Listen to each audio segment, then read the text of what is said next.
And quantum reality is only something you can confirm, you can't ascertain. What's your problem with the Schrödinger equation? What's your problem with Schrödinger? Don't think that science is really uncovering the correct description of the universe.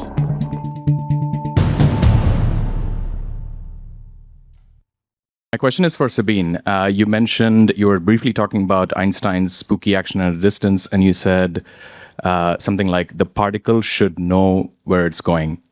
My question is, can you, in that statement, you're placing the onus on the particle. Can you flip it and say the onus is also on the observer, that the observer decides what is observed in the particle? And a similar expression comes to mind in that you see what you want to see. Okay, thank you. Sabine? So as we touched on earlier, there's really, in the mathematics of quantum mechanics, there's no such thing as an observer. It's just not there. This is just an interpretation we put onto it when we talk about measurement, that there's some observation taking place, but it's just not there. So for what the mathematics is concerned, when I say about the particle knowing something, it's really just some sort of parameter that tells you what's going to happen, that allows you to calculate that. And yeah, maybe saying that the particle knows what to do is not a particularly good way to put it. Fantastic. Thank you. First off, thank you very much, everyone. I'm really happy to be here. My question is for everyone, what would happen if we refute the idea of causal determinism within the quantum theory?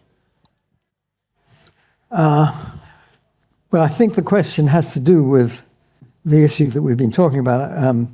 But quantum reality, you see, if we're talking about quantum effects, the determinism, in effect, goes backwards. Backwards in time isn't quite right, but it can go along what we call the past light cone. So it can go backwards in time, and you might say, oh, that's contradicting with special relativity, and then we don't want to do that. But it doesn't, because it's only the quantum reality which does these funny things. And quantum reality is only something you can confirm, you can't ascertain. So you can't use it to send signals into the past.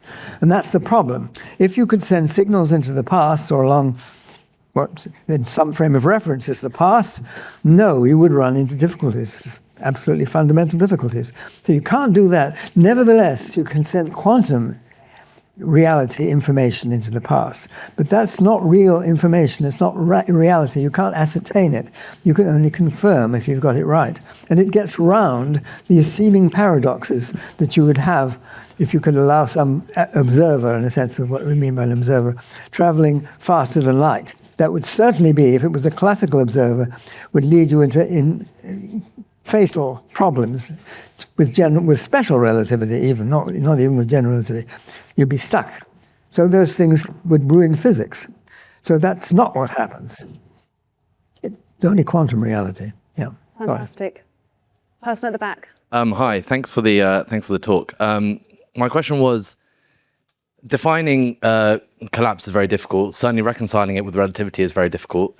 What's actually wrong with the Everett interpretation, saying that an interaction affects the two eigenstates differently, the two possibilities differently, then they go off and evolve in different directions, and we don't see one because we live on one branch or the other?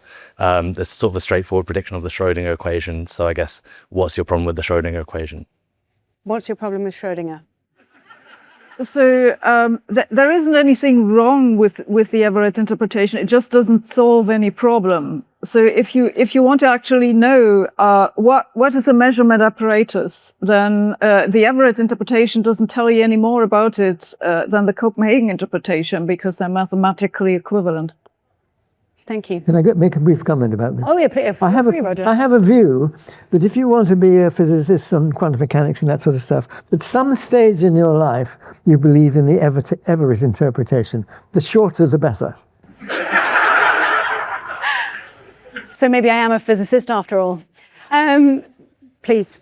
What an absolute pleasure to be asking this question to you, these three giants. My question is, so Professor Richard Feynman said that scientists are explorers, philosophers are tourists. Once we get into the scientific realm, what is essentially philosophy obsolete? Slavoj, that sounds like one for you. I think that the very question we were asked today demonstrate how much, maybe more than ever, we need philosophy. Because the question that we didn't have time to touch, to explore, what is the purpose of science if it isn't uncovering the correct description of the universe?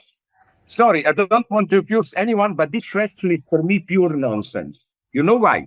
Because it's at the same time too narrow and too wide.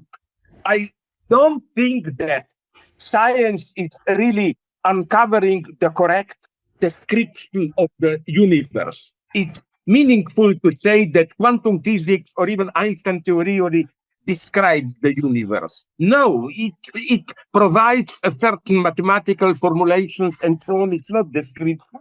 And secondly, universe. Well, I already said skeptical of this term, but my main point is that listen, if you say science is uncovering the correct description of the universe, then how do you measure correct? If you don't define correct, then every religion is a science. A good religion provides a complete description of the universe in its own terms. So you have to add something, in whatever way you understand science, and so on and so on.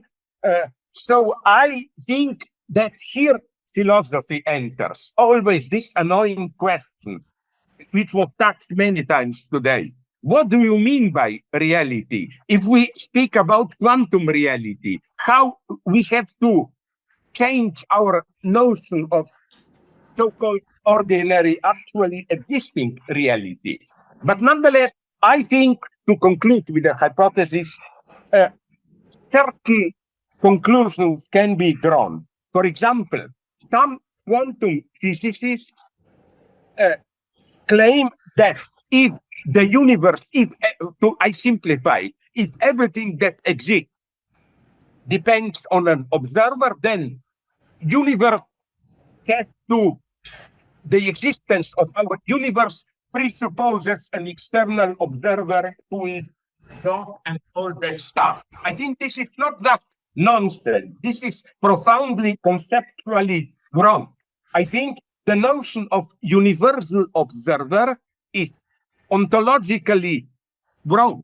There is something in the notion of observer, in whatever way, as interaction and so on, we define it, which precludes a priori universality. I think the answer is we do need them.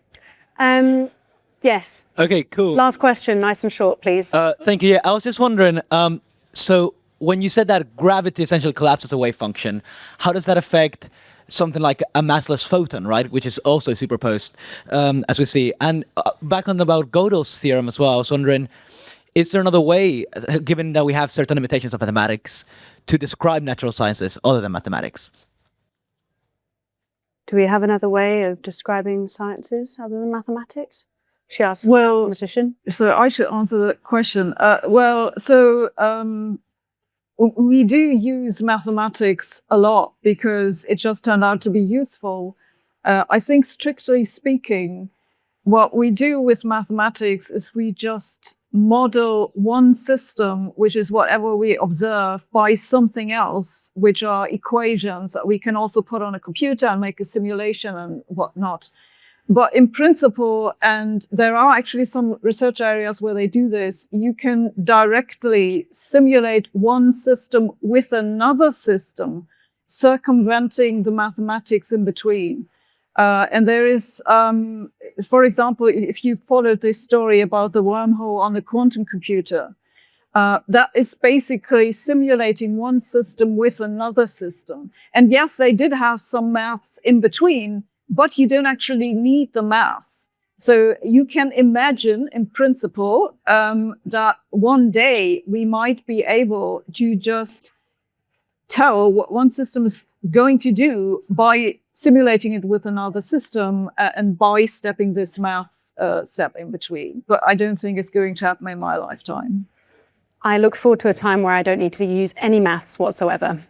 On that note, please can we thank all of our wonderful speakers for joining us today. Thank you